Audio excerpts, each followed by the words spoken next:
El País Vasco ha vivido en los últimos años dos conflictos políticos. Uno, el de no encontrar un encaje administrativo satisfactorio dentro del Estado español. El Euskobarómetro del mes de abril es una clara muestra de ello. Solamente un 25% votarían hoy sí a la Constitución. El propio Estatuto de Autonomía no obtendría más que un 42% del voto favorable, cuando en su día tuvo un 53%. Y hay una mayoría que es partidaria de hacer un referéndum sobre la independencia. El otro gran conflicto es el de la violencia y la consiguiente violación de derechos humanos. Llamarlo conflicto político no significa que esté políticamente justificado, claro que no, pero sí constituido en un y por un contexto político, sin el cual no podría analizarse racionalmente. Lo ha protagonizado de un lado ETA, en nombre del derecho a la autodeterminación y la independencia nacional, y ha estado confrontado a la violencia represiva ejercida del otro lado desde el Estado. Hay relación entre ambos conflictos y entre los dos actores de cada uno de ellos, pero creo que pese a esa relación, la solución de uno de los dos conflictos no debe depender de la solución del otro. Por decirlo de forma más rotunda, el reconocimiento del derecho a decidir no es condición previa para cerrar y sellar el proceso de paz. Esto lo escribía Pecho Idoyaga, catedrático de comunicación en la Universidad del País Vasco. Bienvenidos a Fort Apache.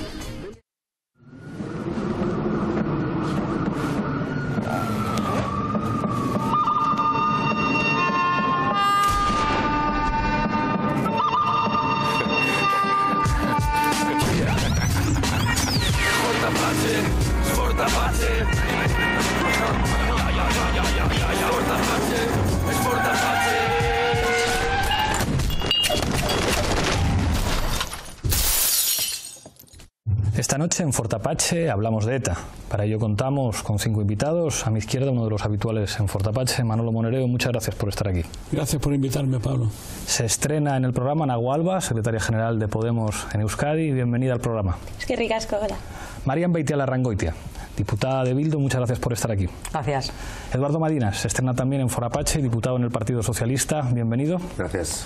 Y cierra la mesa Andrés Gil, periodista en el diario.es. Gracias, Pablo. Hemos invitado también a este programa al Partido Nacionalista Vasco. No han querido estar, nos hubiera encantado que estuvieran. Enseguida empezamos a debatir, pero antes, como siempre, en Fort Apache, en el punto de mira.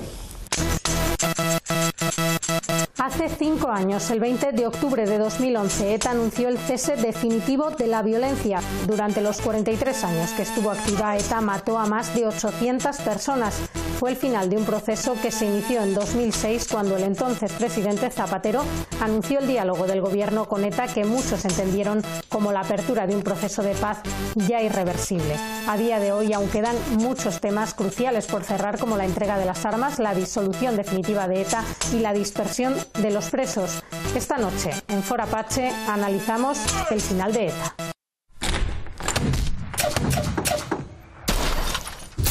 Empezamos como siempre en Fort Apache con la regla del minuto. Misma pregunta para los 5 invitados. Empiezo contigo, Manolo. Balance de 5 años con ETA sin matar.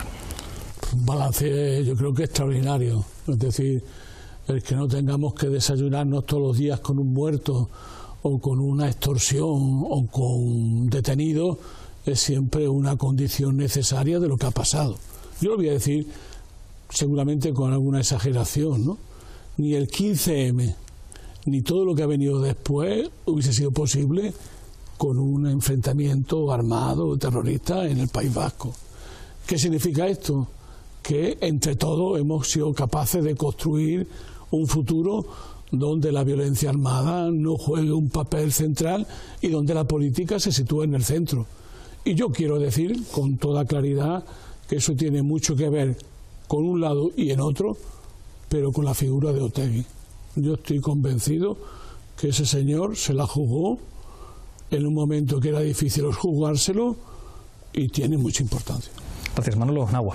Pues yo diría que 5 años donde se han dado pasos, muchos pasos y muy positivos en torno a muchas cuestiones, pero donde todavía quedan cuestiones, agendas que están atascadas, como por ejemplo la de las personas presas o el desarme mismo. Creo que hay 2 elementos o 2 cuestiones sobre las que podríamos pensar. Por un lado, el desfase que se hace muy evidente entre el punto en el que se encuentra el debate y los pasos que ha dado la sociedad civil vasca, y por otro lado los pasos que se están dando a nivel institucional o los debates que se tienen entre los partidos políticos. Creo que hay una gran brecha ahí que deberíamos empezar a cerrar. Y por otro lado, si podríamos considerar que esto es ya la paz. Decía Johan Galtung que la paz no es la mera ausencia de violencia, y yo estoy absolutamente de acuerdo. Creo que la paz debe ser la capacidad de convivir entre personas diferentes, siempre desde el respeto mutuo y desde el respeto a los derechos humanos. Y en ese sentido yo no hablaría tanto de proceso de paz, que me suena como muy finalista y muy de acuerdos entre dos, sino de proceso de construcción de paz también a nivel social. Gracias, Nahua. Marian. Bueno, yo diría que en estos 5 años se han dado muchos pasos en positivo desde el anuncio del cese de la actividad armada por parte de ETA, pero lamentablemente eso tenía que haber traído consigo el que fuéramos capaces de avanzar también en otros ámbitos y de que realmente consiguiéramos un primer estadio, que es que todas las personas sean dueñas de todos los derechos, para realmente, logrado eso, trabajar lo que es la convivencia del futuro. Una convivencia que tenga unas bases lo suficientemente sólidas como para que haya garantías de que no se van a repetir las cosas y como para que el ciclo se cierre con todas las garantías para absolutamente todas las personas que han sufrido. Y eso supone no ir a un relato único, tener en cuenta todas las vivencias y todos los puntos de vista de lo que ha ocurrido y tener en cuenta absolutamente todas las víctimas, además, evidentemente, de solventar todavía cuestiones que están encalladas ahí. Lamentablemente diría que es un balance positivo, pero no todo lo positivo que debería de ser. Gracias, Marian. Eduardo. Bueno, yo diría que han sido 5 años de un éxito como sociedad, en primer lugar, ¿no? Una sociedad que durante 50 años encadenó 2 dictaduras consecutivas, primero la de Franco, después la de ETA, que supo liberarse tras exactamente 52 años, desde el año 59 hasta el año 2011, de la presencia de violencia terrorista de un tipo o de otro en las calles de los pueblos y las ciudades de Euskadi, y que ha sabido aquello que soñaron los grupos pacifistas, desde luego con especial intensidad a partir de mediados de los años 80, el sueño de la normalización, empezar a acudir a él. Normalización en el sentido de las luces y en el sentido de las sombras. Como toda sociedad normal, compleja y plural, tenemos luces y sombras en tanto que comunidad que compartimos un mismo espacio público, ¿no? Hoy Euskadi yo creo que empieza a comprender que tiene que conformar en el futuro una comunidad de memoria, sin una reconciliación apresurada que se lo lleve por delante. Y en ese punto estamos, 5 años después, con 800 o más de 800 personas asesinadas, que creo haríamos bien guardar en nuestra memoria.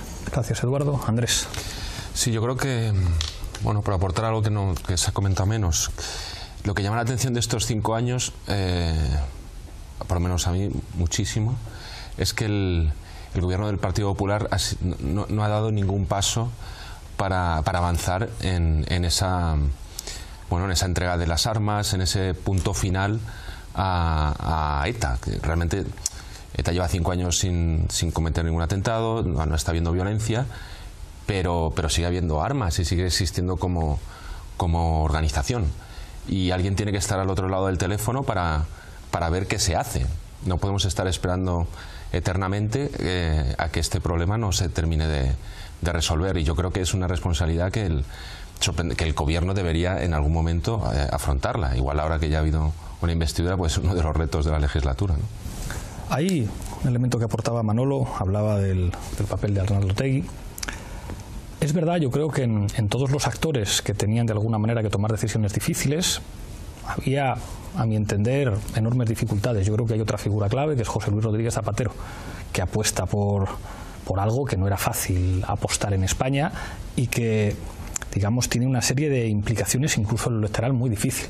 O sea, en este país, cuando el Partido Socialista ha buscado vías para la resolución, vías para el fin del terrorismo, digamos que ha tenido una oposición, yo creo que muy poco leal por parte del Partido Popular. Y yo creo que ahí Zetafe fue muy valiente y se lo creyó, y creo que incluso hubo una cierta química entre algunos actores que estaban compartiendo la viabilidad de ese proceso. Y a pesar de estos 5 años, yo tengo la sensación, y ya esto lo dejo en la mesa, de que hace falta que se sigan produciendo pasos. Es decir, que esto en última instancia tiene que tener una solución política, que esto no puede ser una cuestión que se circunscriba a que ETA no mate y a que las fuerzas de seguridad hagan su trabajo, los jueces hagan su trabajo. Que hace falta, digamos, que el gobierno español y actores políticos también de la sociedad española, porque hablar de esto en el País Vasco es muy diferente que hablarlo en el conjunto del Estado, asuman que se tiene que poder hablar de política sobre esta cuestión y buscar cosas que se parezcan a soluciones.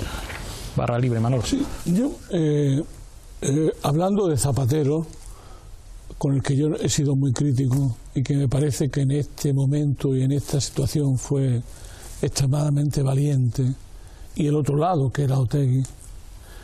Yo quisiera partir de una anécdota personal para entrar en lo que ha significado Otegi en este mundo, ¿no? Lo puedo decir ahora, que ya que no hay elecciones y que el hombre ni se ha podido presentar a las elecciones. Yo estaba, por razones que le vienen al caso, siempre todos tenemos ya un dossier, los que somos de Podemos, y el mío se va a incrementar esta noche.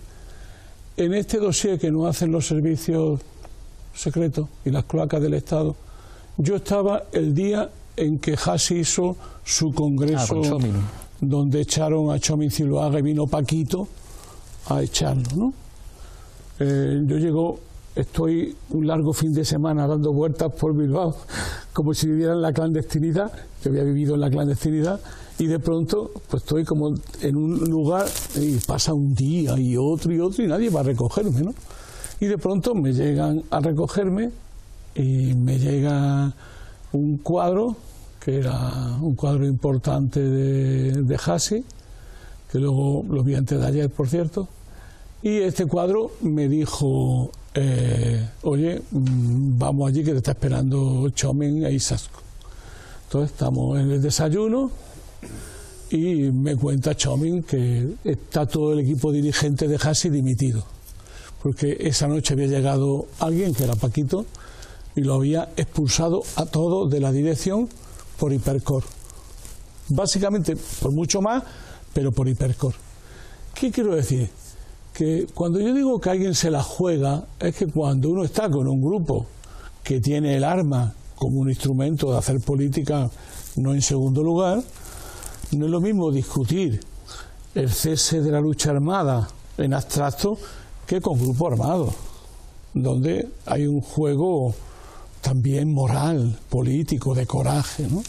Entonces, en este contexto, yo creo que ha sido muy importante, por un lado, lo que hizo Zapatero y Otegi de buscar un encuentro, y luego, que ha sido muy importante, el trabajo de Otegi, y además en la cárcel, para reconstruir un espacio político de salida política a un conflicto armado, terrorista, como se quiera llamar, y donde él ha jugado un papel fundamental, y donde, como ha dicho la compañera, hay todavía decenas de presos vascos. Ahí lo que estás queriendo decir es que Otegi se atrevió a enfrentarse a ETA, lo que no se habría atrevido Hassi en su momento. Efectivamente. Es decir, que había unas condiciones, y yo no tengo nada más que no digo que llevo estudiando a Otegi hace muchos años y sé muchas cosas suyas, pero a mí me sorprende eso.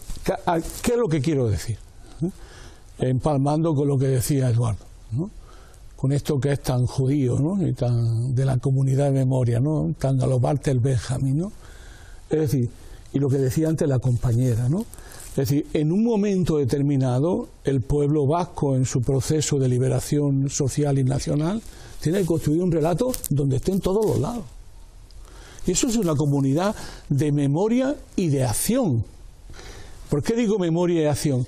Porque en algún momento tiene que ponerse encima de la mesa la construcción de un proyecto nacional vasco en el marco de la España que existe, en el marco de la Europa que existe, del mundo que existe. María. Y para eso yo creo que es enormemente importante, pues en esta reconstrucción de la memoria con todos los problemas, pues que también, digamos, aquellas personas que se la han jugado, algunos están muertos además, se la han jugado mucho más por este proceso que todavía no ha terminado y que a todos nos debe llevar a algo más, ¿no? Yo diría que las conversaciones de Loyola, aunque fueron fallidas, yo creo que llevaron a unos y a otros a ver hasta dónde estaban dispuestos a llegar la otra parte, que estaban dispuestos a avanzar, y que había reflexiones en un lado y en otro sobre cómo se quería encarar el futuro y que se quería encarar de forma diferente al pasado, digámoslo así. Y eso llevó a que hubiera por fin lo que este tema pedía, que era hombres de Estado, por un lado y por otro. Hombres de Estado dispuestos a comprometerse, pero que además contaban cada uno en su entorno con una reflexión que les acompañaba aunque no la integridad del colectivo al que representaban estaba de acuerdo con esa opinión. Y eso les daba la suficiencia, yo entiendo, para dar pasos. Y la conferencia de Aiete se da por eso. Porque es verdad que no está la situación lo suficientemente madura como para que haya un acuerdo bilateral entre un gobierno y lo que es la organización ETA, pero sí hay de alguna forma, por facilitadores internacionales de por medio, unos compromisos por una parte y por la otra para realmente empezar a dar pasos para buscar una solución a todo esto. Y si la conferencia de Aiete se da precisamente porque se dan esos condicionantes y porque esas dos partes llegan a esos compromisos que lamentablemente luego cambia el gobierno y esos compromisos se quedan en papel mojado, pero que demuestran ya una actitud por parte de unos y otros y que nos llevan, pues desgraciadamente, a que en una parte sí se cumple con ese compromiso, se da un cese de la actividad armada, se le pide un diálogo al gobierno, pero el resto de los puntos de Aiete no se cumplen porque ni hay un diálogo entre ETA y el gobierno única y exclusivamente para hablar de las consecuencias del conflicto, que no se pretendía que fuera de nada más, ni siquiera hay diálogo entre las formaciones políticas para hablar del tema. Yo creo que ha habido marcos de diálogo en Euskal Herria cuando había violencia que no se dieron a posteriori y que no se han dado a posteriori. Es una de las cosas, al hilo de lo que decía antes Andrés, que es lo que más llama la atención. Y en la comunidad internacional todavía se preguntan los expertos en procesos de este tipo cómo es posible que un gobierno tenga en su mano la posibilidad de cerrar un ciclo con garantías, verificado, bien. ¿Cómo es posible que una organización esté dispuesta al desarme total y se preocupe más por conseguir un zulo concreto en detener al que lo está haciendo que en conseguir la totalidad? Todavía hay muchos en el ámbito internacional que se lo preguntan y yo creo que la sociedad vasca también cada vez se hace más esta pregunta y cada vez se nota más en la sociedad, porque la sociedad creo que ha avanzado bastante más que la clase política en todo esto. Yo creo en todo caso, y con esto termino, que 5 años no han pasado en vano. Y quiero pensar que aunque la actitud del gobierno es tan de bloqueo tanto como lo era hace 5 años, yo creo, lo comentamos hace poco en el Congreso, estabais algunos de vosotros, que estemos en esta mesa, algunos de los que estamos hablando, con sinceridad y yo creo que con empatía y sabiendo lo que ha pasado el otro, es ya un avance y la sociedad y algunos estamos en clave de avanzar y tenemos que conseguir que esa otra parte que está en el bloqueo, que está en negar una realidad mucho más plural, que está incluso en negar que esto tenga alguna motivación política de algún tipo, se vea obligado a moverse porque el resto nos queremos mover. Pero yo creo que sí hubo un momento importante a partir de Loyola y que luego en Aiete tuvo una representación más importante que supuso un antes y un después, y figuras como Otegui, como Zapatero en aquel momento pues jugaron un papel importante, se atrevieron, seguramente conectaron con lo que ya empezaba a ser una reflexión bastante más colectiva en sus entornos, porque esta reflexión en el entorno de Arnaldo Otegui, que es el que yo mejor conozco, se estaba dando y venía a responder a eso, y yo creo que ellos se atrevieron a dar ese paso. Bueno. Por un lado, con lo que comentaba Andrés y Marian con respecto al desarme, evidentemente la última responsabilidad del desarme es de quien posee las armas, de quien tiene las armas, pero aquí yo creo que es fundamental el papel que las diferentes instituciones vayan a jugar. Por un lado, el gobierno vasco, en menor medida yo creo, y por otro lado, el gobierno estatal también. Es función y es responsabilidad del gobierno estatal facilitar este proceso, ponérselo en cierto sentido más fácil. Y luego hay una cuestión que a mí me parece que es muy interesante con respecto a estos actores que de repente pues son valientes en un lado y en el otro y ponen determinadas cuestiones sobre la mesa, se atreven a decir determinadas cosas que hasta el momento era impensable. Claro, cuando se da un escenario de polarización tan radical a consecuencia de las diferentes violencias que está sufriendo tanto la sociedad vasca como la española, se construyen bloques, se erigen bloques que son muy cerrados y en los que no hay matices. Cuando hablo de matices no me refiero a matizar la violencia, evidentemente la violencia es inmatizable, pero es verdad que en ambos bloques había voces diferentes, había experiencias diferentes, había personas diferentes que veían las cosas de manera diferente y que costó muchísimo que eso aflorase, que eso se visibilizase y que eso se permitiera. Y a partir de, yo creo que en estos últimos 5 años una de las cosas más importantes que han sucedido ha sido precisamente esa, que se han liberado todas esas voces, que se ha liberado ese pluralismo. Y esto también yo creo que es una tarea para plantearnos en el medio plazo, y especialmente quienes estamos haciendo política y quienes hacemos política de izquierdas y apostamos por el cambio. Creo que tenemos la responsabilidad de dejar que eso siga siendo libre, que se visibilice, y no solo de dar voz a esos matices, sino de escucharlos y construir a partir de ellos. Eduardo. Yo creo que cometemos 2 errores si no analizamos la realidad de la sociedad vasca, yo reconozco enormes problemáticas intelectuales para hablar de un pueblo, en el sentido homogéneo de la descripción del propio concepto. Yo no sé cuál es el alma de los pueblos, me pierdo. Con el respeto de quienes sí los encuentran, yo estas son rotondas ideológicas donde siempre me tropiezo y yo prefiero hablar siempre de sociedades, ¿no? Ciudadanía y sociedad como mecanismos conceptuales de descripción de un espacio público compartido. En este caso, una comunidad de memoria, no me refería tanto, Manolo, en términos judaicos del Holocausto, sino en que no hay posibilidad de fundamentación de un colectivo organizado en su modelo de convivencia si no tiene memoria. Lo puede intentar sobre una vía de amnesia, pero creo que es la garantía prácticamente asegurada de repetir el mismo lago de la sangre en el que Euskadi ha vivido durante 50 años por una dinámica terrorista implantada en el seno de su propia sociedad. No ha sido exógena, ha nacido allí como una respuesta, no tanto a partir del que creo que es el segundo error que no deberíamos cometer y que creo que fue determinante en ese proceso de paz tan criticado por la derecha en España y por algunas fuerzas políticas y asociaciones de víctimas en Euskadi, y seguramente también dentro, aunque aquí me pierdo más, de lo que conocemos como izquierda abertzale con Arnaldo Otegi, ¿no? La violencia política no es la respuesta a un análisis frío y empíricamente demostrable de un problema político. Es necesaria la intermediación de una visión particular en el enfoque de esa realidad, de una decisión de un grupo de personas, que explica muy bien que Paulestia en un libro titulado Viento Sur o Viento del Sur, que no sin una bronca interna de alto nivel deciden que la respuesta única es una vía de violencia. Unos llaman armada, yo llamo terrorista, el calificativo, porque es ya tarde para discutir de estos asuntos, ¿no? Y hay un hilo de voz que nace en Gesto por la Paz, en mi opinión, tras el asesinato de Yoyes, una exmilitante de ETA asesinada por ETA en una pequeña esquina de una plaza en Ordizia, que empieza a decir: es fundamental para el análisis que nos permita comprender qué sucede en la separación de violencia y política.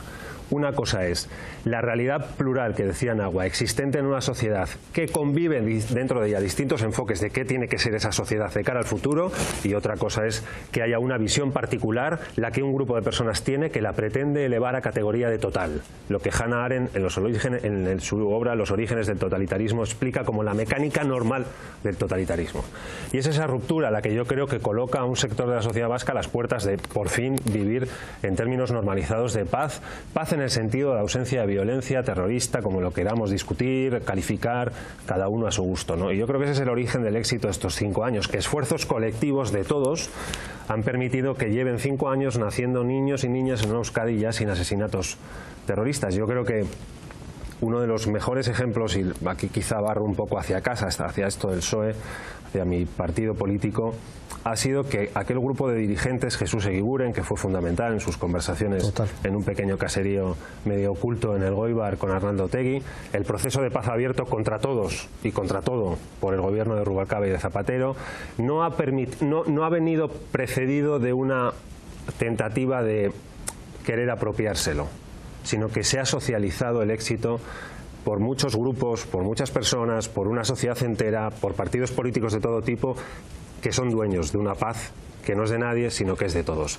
Y casi te diría que el papel que jugó mi partido me gustó en aquellos momentos del proceso de paz, y digo más, me ha gustado más los 5 años siguientes, porque no ha pretendido todos los días reivindicarlo como propio. Yo creo que toda la democracia es un enorme proceso de paz, y yo ahí discrepo con Nahua. El proceso termina el 11 de octubre o el 20 de octubre, perdón, del año 2011. Lo que viene ahora es la resolución de cosas que quedan pendientes y que hay que arreglar. Pero el proceso de paz y la paz llega ese día cuando 3 personas anuncian, en nombre de una organización llamada ETA, el cese definitivo de la violencia por su parte, ¿no? Yo creo que ese punto de inflexión es clave para entender prácticamente todo lo que nos está pasando en Euskadi desde entonces hasta aquí. Andrés. Bueno, y fue tan importante ese día que se nos olvida cómo fue el periodo anterior. Quiero decir, los que ya tenemos un poco de edad, tampoco mucha, vaya, pero y que, como decía Manolo, ¿no? O sea, es un periodo de la historia que de repente ya no... Es que no te acuerdas de... Yo soy periodista, no te acuerdas de Euskadi en las noticias, no te acuerdas de ETA, no te acuerdas de... Que eso también luego es otro problema, ¿no? Porque siguen existiendo flecos y siguen existiendo... lo que está ocurriendo con los presos, ¿no? La reclamación de que vuelvan a agruparse, etcétera, etcétera, que está pendiente. Yo aquí lanzaría un término que no ha terminado de triunfar en Colombia en su referéndum, ¿no? Que es el de la justicia transicional. Yo creo que va a ser muy difícil, aquello que comentaba Manolo, de una reconstrucción de la memoria colectiva, un relato colectivo, aquello que se hablaba hace unos años, ¿no? A ver si entre todos conseguimos ponernos de acuerdo sobre lo que ha pasado. Yo creo que hay que desistir. O sea, lo que acaba de decir Eduardo, ¿no? Ya no vamos a discutir sobre si es violencia armada o terrorismo. Esa es una batalla que ya, en fin, ya está amortizada. Pero por lo menos sí, yo creo que sí se puede llegar a ciertos acuerdos sobre cómo resolver los flecos que quedan pendientes, que algunos son delicados, como el caso de las personas presas, y desistir en la idea de encontrar un relato compartido, porque no va a poder ser, por lo menos sí, un relato de lo que tiene que ser, ¿no? Hay dos elementos que quería dejar encima de la mesa antes de ir a Zapping, y a la vuelta de Zapping seguimos con el debate, que uno me ha sorprendido mucho, digamos, de lo que os escucho decir. Decía antes Eduardo, el debate que hay en ETA para hacer política matando es un debate durísimo. Y yo percibo que en este momento, entre casi todos los actores vascos, hay un diagnóstico compartido, y no compartido solamente por la realidad, sino que se cree respecto a cuáles tienen que ser las reglas del juego. Y esto es impresionante. O sea, Mario Naindía y Johnny Dígoras estarían hoy de acuerdo seguramente sobre cuál tiene que ser el escenario sobre el que jugar las diferencias políticas en el País Vasco. Y yo creo que esto en el País Vasco en los últimos 30 años no existió. Es decir, había una ruptura con respecto a cómo tenía que ser ese escenario. Es como parecen inimaginables en este presente el debate que planteaban los polimilis. Y el segundo, que yo creo que es el que presenta unas perspectivas más interesantes, o sea, lo señalaba también Eduardo, digamos, las cuestiones pendientes. No son menores, pero son cuestiones pendientes. Ahí está, yo creo, que el asunto de los presos y la dispersión, que no es menor. Ahí está el asunto del desarme de ETA, y el asunto, que puede ser simbólico pero no es menor, que es la disolución definitiva. Es decir, ya dejamos formalmente de existir. Volvemos con eso, con lo que queráis, pero antes Zapping Apache.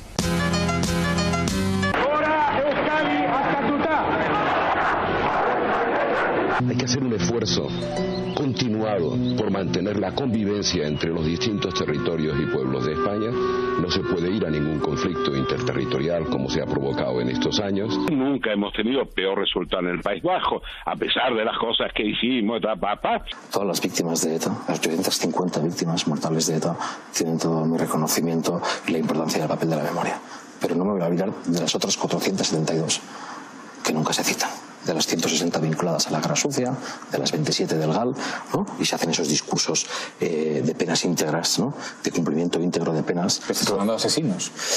Estoy hablando de asesinos que están libres, como Rodríguez Galindo, condenado a 80 años de cárcel y ha cumplido solo 4, y con pensión vitalicia de la Guardia Civil. El tema de la condena, y estamos siempre dándole vueltas a lo mismo. No reforzaríamos, digamos, a la gran mayoría de la izquierda abertzale, que hace una apuesta decidida por las vías democráticas y políticas, sino yo creo que reforzaríamos a otro tipo de sectores que siguen considerando efectivamente que todavía este país está sometido a un tipo de opresión que legitima el recurso a la lucha armada. Un hombre que admira tanto los procesos de paz, como por ejemplo en Colombia, que da el visto bueno a cosas que han tenido que hacer, que aquí las daría por inaceptables. Oiga, que aquí no estén dispuestos, ni siquiera en un tema que ya es liquidar, a hacer, no le digo a cambiar la política penitenciaria, sino hacer una política penitenciaria diferente. Nos íbamos a ir a la piscina, a las piscinas de Galdakao, Zamudio, no recuerdo dónde eran, y justo cuando salíamos por aquí íbamos a coger la cartera,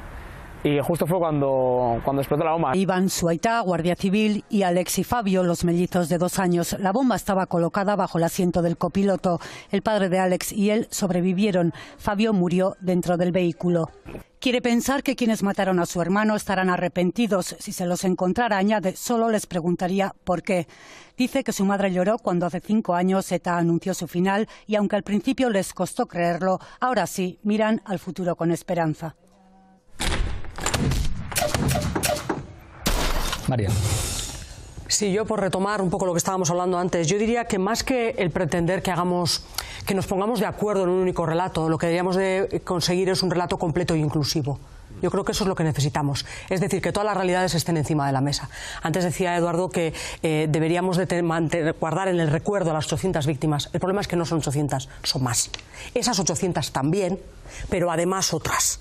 Y ese es el principal problema que yo creo que tenemos ahora. Y es que intentamos hacer que el otro venga a las posiciones de uno, sabiendo que las posiciones de cada cual, no voy a decir que son inamovibles porque todo se puede mover, pero no vas a conseguir nunca que nadie hable en los términos que lo haces tú, y tu pretensión debería de ser más que la realidad esté entera encima de la mesa y se aborde cómo se le hace frente a esa realidad entera. Porque yo, precisamente, teniendo en el recuerdo a las víctimas, creo que lo mejor que se les puede hacer a absolutamente todas ellas es, además de reconocerlas y repararlas, evidentemente darles garantías de no repetición. Y eso significa tener en cuenta absolutamente a todas, eso significa encontrar un cauce para el problema político de fondo que hay en todo este tema, y significa hacerle frente a la realidad en su conjunto. Por eso yo creo que cuando hablamos de las consecuencias del conflicto tenemos 4 grandes retos. Está el tema de presos, pero está el tema de víctimas también, no cabe duda. Está el tema del desarme, no cabe duda también. Y está el tema de la desmilitarización, porque tenemos una presencia policial en el territorio vasco que no es acorde con los estándares. Y deberíamos de transitar hacia una realidad pues que vaya acompañando los tiempos que vivimos. Y yo creo que ese es el grande reto que tenemos, sin pretender que tú veas las cosas como yo o yo verlas como tú, pero que esa visión que tienes tú y esa que tengo yo tengan cabida para construir ese futuro. A mí me parece la única forma de construir un futuro, de verdad, no pretendiendo que eso signifique justificar esto o aquello, porque a veces creo que utilizamos unos términos para intentar esconder que no queremos ver la realidad completa. Como cuando se dice, no hay que equiparar a las víctimas. ¿Qué es equiparar a las víctimas? Si a alguien le han matado a un familiar, el hecho de quién le ha matado lo hace víctima diferente. ¿Lo equiparas por decir que las dos son víctimas? Son víctimas igualmente. Las equipare yo o no, las califique de un modo o no. Veamos la realidad en su conjunto, intentemos hacer una memoria completa, intentemos transitar a un futuro que nos dé cabida a todos y que superemos. Tú dices que estamos en una situación de paz. Yo creo que no. Yo creo que desde el momento en que hay gente que viaja miles de kilómetros toda la semana para ver a sus familiares, no estoy diciendo que tengan que salir mañana a la calle, pero que no tengan que hacer 1000 kilómetros porque incluso la ley ampara que puedan estar cerca de su lugar de origen. Cosas de ese tipo. O que yo tenga compañeros que todavía están pendientes de juicios por actividad meramente política. Que tengamos una legislación excepcional creada para responder a una realidad que no tiene cabida hoy en día y que hay que ir deshaciendo poco a poco. La justicia transicional tiene mucho que ver con eso, etcétera, etcétera. Yo creo que tenemos un largo camino por recorrer. Yo diría que creo que tras el gobierno que más hizo por un final de la violencia terrorista en Euskadi ha llegado el gobierno que más fácil se lo encontró y menos ha hecho, que es el del señor Rajoy. Encima, en un término, en unas condiciones, digamos, de una relativa, no, absoluta calma parlamentaria por una mayoría aplastante, absoluta en el Congreso y en el Senado, que le hubiera permitido, dentro de la legalidad vigente, tomar decisiones que ni siquiera hace falta calificar de valientes, porque pues, al estar dentro del ordenamiento jurídico que hoy está ya en vigor, bueno, tiene la valentía justa, ¿no? Tampoco requiere de grandes modificaciones de nada. Yo, como desde los 19 años llevo pidiendo contra viento y marea cosas en el ámbito del acercamiento de los presos, etcétera, yo no tengo ningún problema en hacer eso de nuevo, cuantas veces sean. Eso sí, formo parte de un partido que tiene una cultura, y es que no va a hacer oposición con la política antiterrorista. No lo ha hecho nunca. A él sí se la han hecho, se la hizo Aznar a Felipe González y se la hizo Rajoy al señor Zapatero, con especial virulencia este último, en mi opinión. Y yo tengo en mi partido una cultura de que esto no entra en los debates parlamentarios. Hay varios diputados y diputadas en esta mesa. No nos veréis preguntando de nada que tenga que ver con terrorismo ni intentando generar una confrontación con un asunto como este. Y es verdad que el gobierno tiene márgenes de recorrido, ¿no? Pero yo creo que claro que es equiparable el sufrimiento de víctimas que han sufrido violencia terrorista o violencia policial. O el sufrimiento es humano y por tanto nos humaniza o deshumaniza a todos por igual.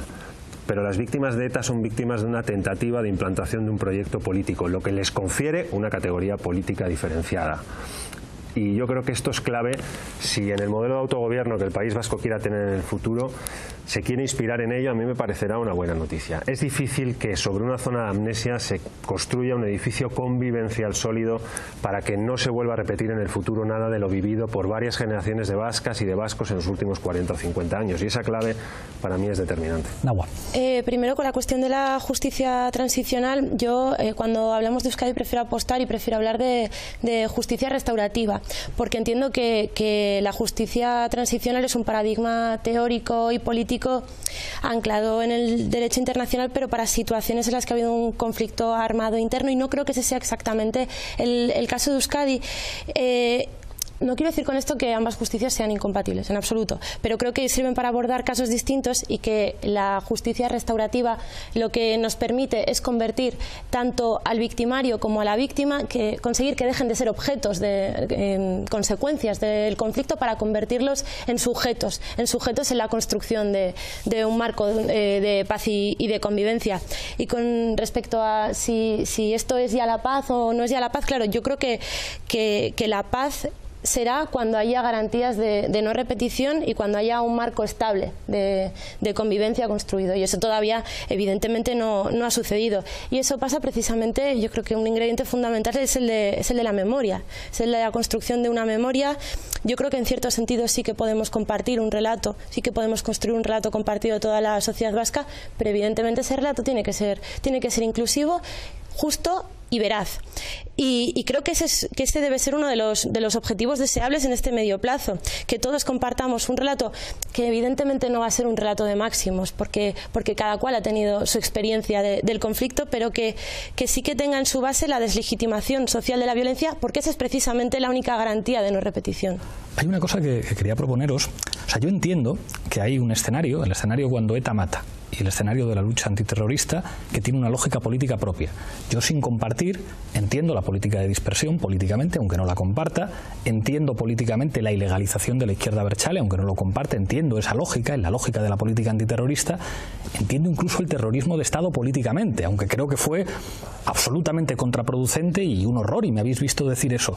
Pero tengo la sensación que 5 años después de eso, la política penitenciaria con respecto a los presos de ETA no puede ser un asunto de política antiterrorista, porque ya no hay una situación política que justifique tratar de una manera diferente, entiendo, a unos presos con respecto a otros. Y eso permite entrar en el maravilloso mundo de la política, que es lo que sirve pues para que no se mate nadie, y para decir, bueno, pues tomar una decisión política que puede ser bueno, vamos a cumplir la ley con esto, y que los presos puedan, digamos, cumplir sus penas cerca de sus familias. Y a partir de ahí se pueden imaginar muchísimas cosas. Creo que es ese uno de los elementos más valiosos, porque la lógica del desafío militar al Estado, hombre, claro que eso tiene sus consecuencias. Un Estado rara vez responde exclusivamente con los instrumentos de mínima intervención del derecho penal a un desafío militar. O sea, ninguno somos ingenuos. Si tú atacas al corazón del Estado, el Estado se va a defender con todo lo que tenga.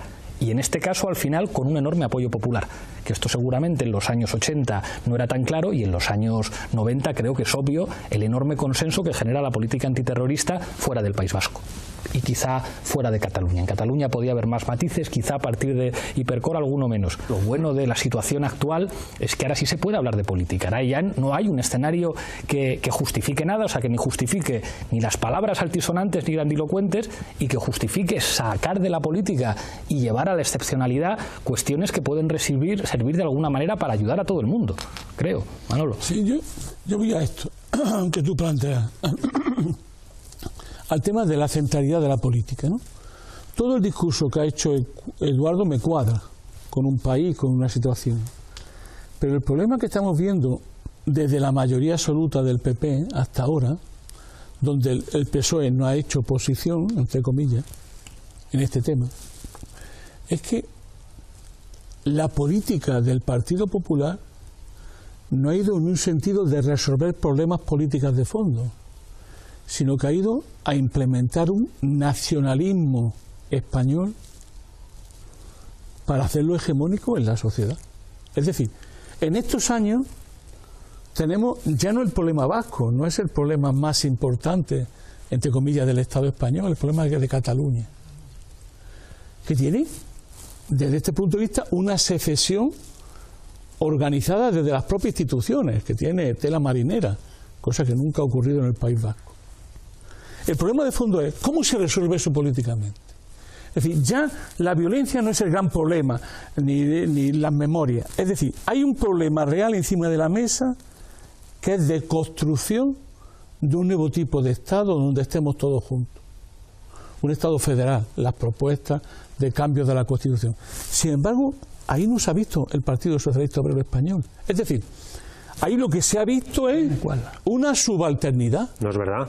La única propuesta de un nuevo modelo de Estado diferenciado del actual modelo constituido en el año 78 estoy hablando sobre la mesa es un modelo de reforma federal, Manolo, del Estado que lo ha hecho el PSOE. Oposición. Te dejo hablar inmediatamente. Es decir, ¿qué te quiero yo decir? Discúlpame, es que creí que habías terminado. No te preocupes, Eduardo, pero si no tengo problema, además es bueno interrumpirse, no tengo ningún problema. Es decir, lo que voy es lo siguiente, es decir, como que el Estado tan, entre comillas, de Estado en los temas del terrorismo, le ha quitado al Partido Socialista Obrero Español capacidad reivindicativa en modificar el modelo de Estado, no solo en el País Vasco, sino también en Cataluña. No voy a entrar ni a meter los dedos en el soco. A toda velocidad yo reparto juego, o sea, yo matizaría, y creo que no hay un solo partido socialista. O sea, siempre acabo yo defendiendo a Zapatero, pero Zapatero casi le sale bien lo de Cataluña con lo del Estatut, y yo creo que no habría el independentismo que hay ahora en Cataluña si el Tribunal Constitucional no tumba lo que intentó Zapatero.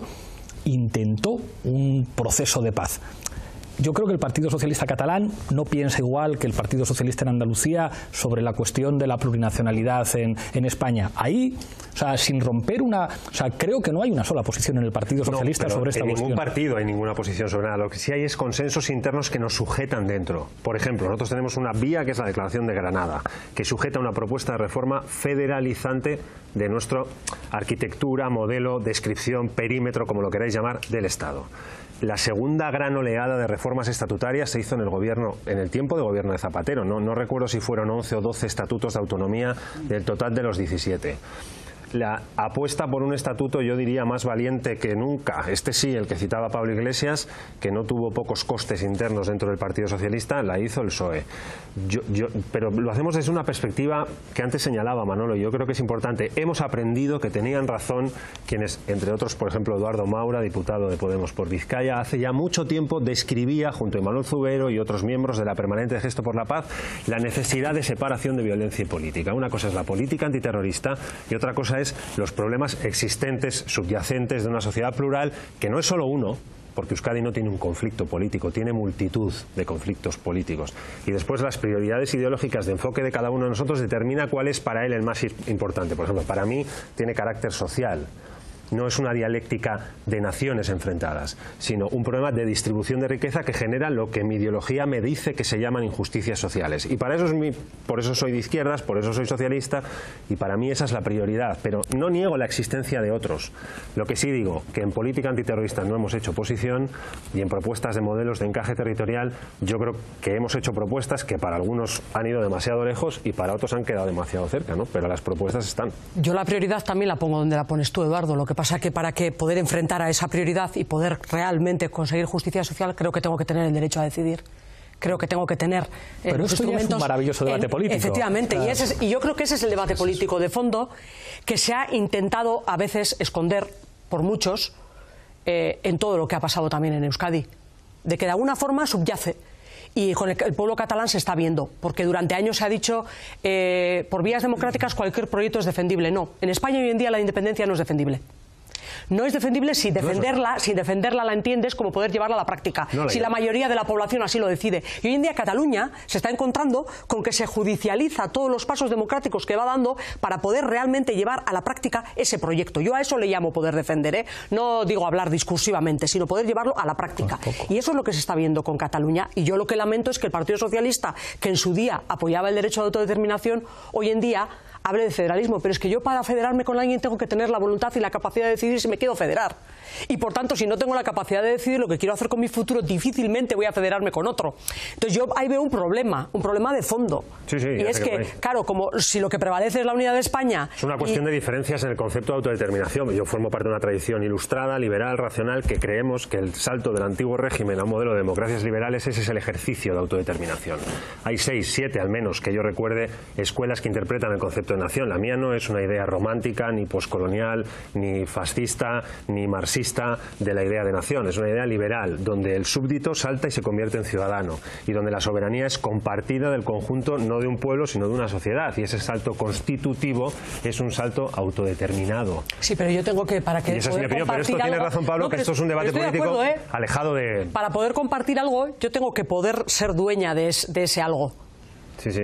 Y como ciudadana, porque yo también creo que si hay que construir un Estado en Euskal Herria o en Cataluña, tiene que ser por la voluntad presente de los ciudadanos, de las ciudadanas que viven allí, que quieren serlo, no solamente por añoranza, ni por no sé qué historia, ni por no sé qué cultural, que también, pero sobre todo y ante todo porque en un presente hay una colectividad que quiere ser algo diferente.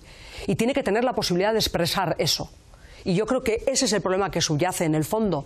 Y yo lamento que digas que no vais a hacer oposición en esta política, porque yo no es que crea que tenéis que hacer una oposición como arma arrojadiza contra el PP, pero creo que o la mayoría, de una forma abrumadora, hace moverse al PP, o el PP no se va a mover. Y por tanto, aquello que todos estamos diciendo que lamentamos que no se haya producido en 5 años, vamos a contribuir a que siga sin producirse en no sé cuántos años más. En esos términos lamento lo que dices, quizás lo he interpretado mal. No quiero ocupar nada, Pablo, pero una cosa es tener tu posición y otra cosa es hacer de ella un instrumento de oposición. Yo creo que ese matiz es importante. Bien. No, que es fantástico realmente que se puedan hablar de estas cosas. Quiero decir, es que ya el foco está hace ya mucho tiempo, ¿no?, que está en otra cosa, está en cómo construir un proyecto político, qué modelo de sociedad tiene cada uno, cómo se defiende. Y la pena es que muchas veces en estos debates siempre falta alguien, ¿no?, que suele ser el Partido Popular. Y la pena es, bueno, y lo llamativo es que tanto en el caso catalán como en el caso vasco es una fuerza que está cada vez siendo más residual, iba a decir, bueno, no sé si tanto, pero en fin, que no para de perder apoyos. Entonces, ¿hasta qué punto no hay esa contradicción puede suponer un problema serio de cómo articular el Estado, ¿no?, de que el partido del gobierno, el partido mayoritario en todo el Estado, sea uno de los partidos menos importantes en Cataluña y en Euskadi? Yo creo que esto es algo a reflexionar. Estamos llegando al final, vamos a volver a la regla de minuto para las conclusiones. Dejo una reflexión. Yo sé, me consta que en el Partido Popular hay gente que podría estar perfectamente discutiendo en esta mesa, y que además en las cuestiones de Estado, que yo creo que sí existen las cuestiones de Estado que pueden implicar esos puntos de mínimo consenso en términos de lealtad entre diferentes opciones políticas, porque en realidad puede servir para proteger lo común. Creo que hay muchos dirigentes en el Partido Popular que no piensan diferente a los Tories británicos que hicieron la paz con el IRA en el Reino Unido. Pero creo que, por desgracia, para el Partido Popular esto es una especie como de, digamos, como de llave. Si se pone todo muy mal, si se pone todo muy difícil, esta es una de esas cuestiones que nos permite cerrar filas utilizando elementos irracionales, populistas, si queréis, que nos permite saltarnos lo que debería ser para todo el mundo una cuestión de Estado. Pero me consta que hay muchísimos dirigentes que esto lo entienden perfectamente y que comparten nuestras claves. Minuto de conclusiones, terminamos por donde empezamos. Tu minuto, Manolo.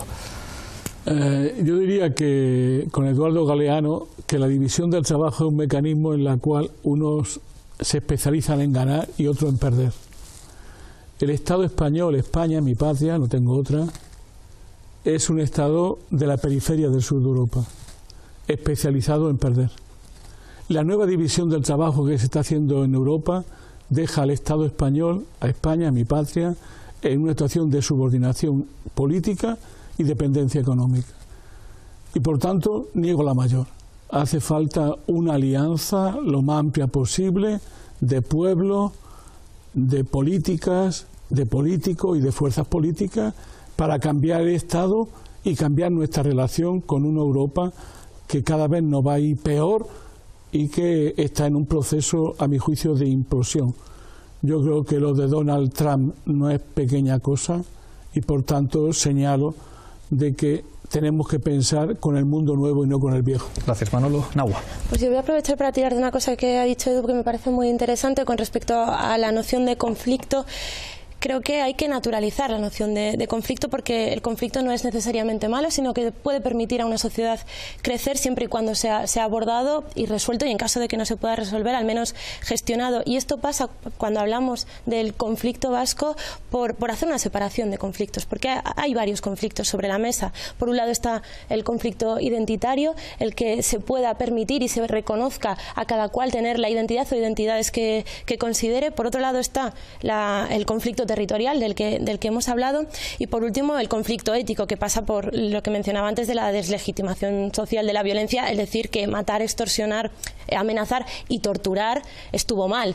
Y creo que en ese sentido ahora tenemos una gran oportunidad para avanzar mucho, para dar muchos pasos, y sería una pena que el gobierno de Rajoy, como parece que va a pasar, desoiga esta oportunidad y desoiga a la sociedad vasca y no dé más pasos. Gracias, Nahua. Marian. Por el mismo hilo que ha ido Nahua, yo creo que para que terminemos con este ciclo de vulneraciones varias de derechos humanos y múltiples, tenemos 4 grandes retos: desarme, presos, víctimas y desmilitarización. Y eso nos debería de dar las condiciones para tener un debate político de verdad, y también nos debería dar las condiciones para que cualquier proyecto y cualquier idea se pueda defender, y en ese debate político podamos buscar el cauce para que esa defensa nos lleve a poder llevarlo a la práctica. Yo siempre suelo decir que no hay derecho como tal si ese derecho no se puede ejercer. Es un derecho, será un deseo, una ansia, una reclamación, pero no será un derecho, y tenemos que buscar las condiciones para que eso sea así. En eso creo que nos tenemos que implicar absolutamente todos y todas. Parece que a veces cuando a nosotros se nos intenta pedir que hagamos esto o aquello,